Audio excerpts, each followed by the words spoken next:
আমি আমার নিজের লেখা একটি কবিতা পাঠ করে শোনাচ্ছি। জীবনের শূন্যতায় ডুবি, অজস্র তারার আলোয় তবু পূর্ণ হলো না মহাকাশ।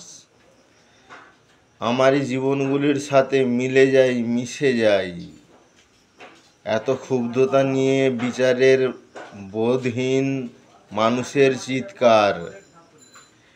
পৃথিবীর সমস্ত হত্যাই নির্মমতার, পৃথিবীর সমস্ত নির্মমতাই যুদ্ধকে বয়ে আনে। মৃত্যুর মিছিলে আমরা হাঁটা দিয়েছি পথ, কবিতার সবুজগুলো স্নিগ্ধতা এনে দিত।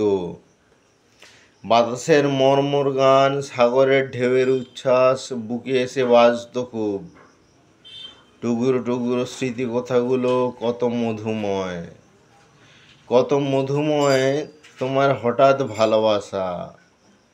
আকাশ অসীম হলো অনিবার্যতায়, জীবন মধুর হলো কবিতায় কবিতায়। নমস্কার।